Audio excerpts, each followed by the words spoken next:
entering day 3 of the government shutdown, and President Trump is shouting out Democrats on Truth Social for giving him such an unprecedented opportunity to cut federal spending. And Republicans are placing their confidence in Office of Management and Budget Director Russ Vought to help decide what's on the chopping block. Russ is the expert. He's our dear friend, and he's in an unenviable situation. It's not one that he relishes. We've always wanted to limit the size and scope of government, but we'd rather do it through the legislative process and not under duress like this. But Russ Vought has been given the authority to do this, and he's been given that authority by one man. His name is Chuck Schumer. Okay? Chuck Schumer led the Democrats in the Senate to hand that pen to Russ Vought. Florida Congressman Mike Haridopolos joins me now. Congressman, good morning to you. It's great to see you. This is an interesting one because shutdowns aren't popular and the idea of job cuts aren't either. So do you think that people potentially losing their jobs during a government shutdown is the right way to go? No, I think the goal of the whole situation is to keep the government open.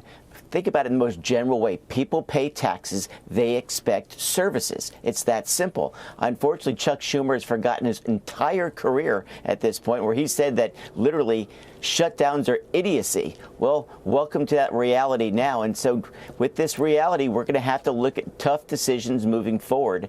And this is why it's so important that the OMB director gets it right. Fortunately, he knows the budget from A to Z, and maybe he'll look at some opportunities with the DOJ to look for ways to cut wasteful spending, since we're in this literally idiocy situation.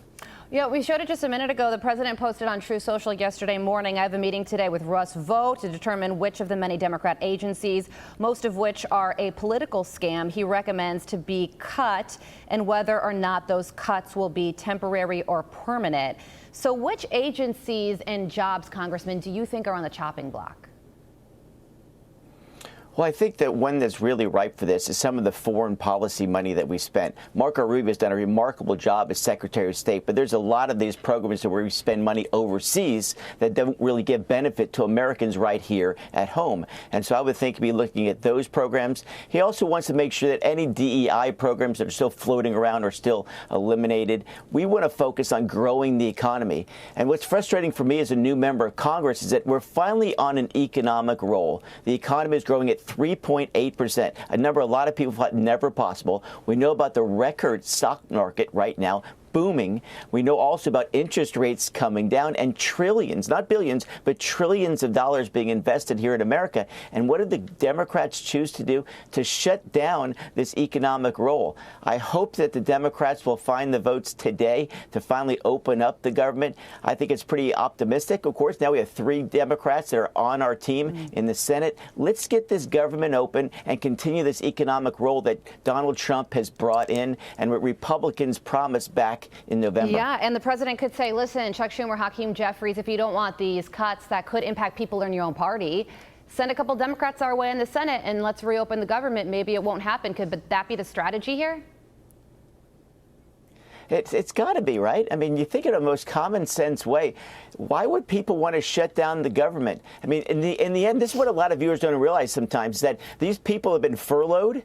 They're going to get back paid even though they didn't show up to work. Let's get to work. Let's build this economy. Let's really empower individuals to really make a difference in this world. And Republicans have made a set of promises, which I'm really proud about this year. We said we'd shut down the border. We did it. We said that we'd make sure we stopped the largest tax increase in history. We did it. What's the Democrat alternative? They said, we're going to shut down the government unless you pay our ransom note of new spending of $1.5 trillion. It just shows the priorities of Republicans versus Democrats. We want to keep the government open. You paid for these services. The Democrats are saying Washington, D.C. needs more money. I mean, give me a break. So this is why the OMB has this incredible opportunity to look throughout the government and say, how can we save money and focus our energy on what really matters? A strong military, a strong economy, and, of course, keeping our streets safe, which simply was not happening the last few years. Well, 11:30 this morning, the Senate floor is going to open. There is going to be another vote, so we will see if this one sticks. Congressman Mike Haridopolos, we thank you so much for joining us. I'm Steve Doocy. I'm Brian Kilmeade. And I'm Ainsley Earhart. And click here to subscribe to the Fox News YouTube page to catch our hottest interviews and most compelling analysis.